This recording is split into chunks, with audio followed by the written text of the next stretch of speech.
as male to compete. In a recent release on their official website, the Mr. Gay World organization just announced that they are adjusting the current policies they have in place to allow anyone who identifies as a man to compete in their international competitions, which has license holders in countries all over the world. The release reads, quote, Mr. Gay World is a pageant and awareness promoting competition for the upliftment and empowerment of gay men as a minority group.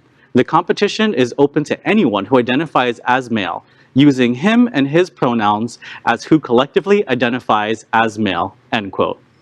Good. Listen, trans men are men. That's Absolutely. It. That's it. Period. End of comment. I don't have to say anything else. You know, that's it. I love it. Yeah. I love it. And did you see Mr. Gay World from 2020? His name was Alvaro, and he was from Spain. Ooh. And he was deliciously gorgeous.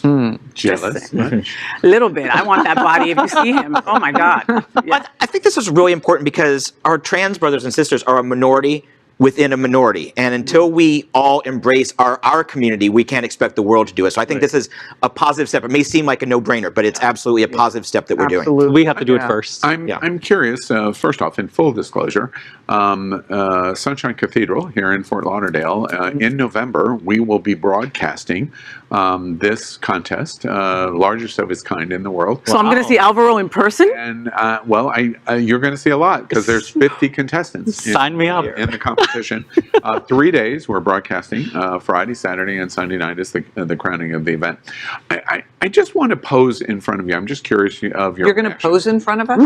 If Faye, if you said, I want to compete in Mr. Gay World and said, I identify as male, under this announcement, do you think that that has any ramifications? Could we take this? The argument that Tucker Carlson and Laura Ingraham are going to make on this news is, I know we all wince when we say those names, is that this is what our community is doing. They'll take the pronouns to some illogical conclusion. What do you think about that? But we wouldn't. And I don't think that somebody would go there like me, presenting as me, and said, hey, I'm going to call myself a male today. I'm going to use those particular pronouns. We respect our community way too much to do that. So your interpretation is that this is a voicing up for trans men. Correct. Correct. I do see some people on the opposition trying to throw a wrench into it. Yeah. And do something like that. Yeah, but you know, it's interesting to me, just one other quick note that I think is interesting that Mr. Gay World has to make a statement like this.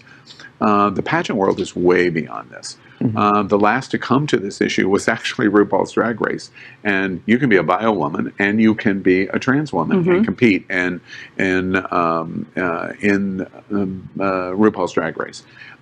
In the pageant circuit, there's a standard of you're just identifying in presentation as female, and that's it. I just think it's interesting that this is news because the male persona is slower to embrace this concept.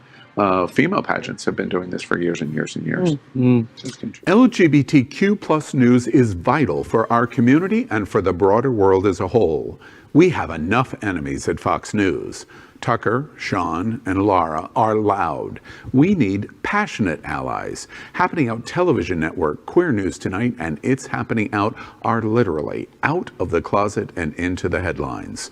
Our community needs your support. Like this broadcast and subscribe now to ensure the growth of the entire LGBTQ plus community.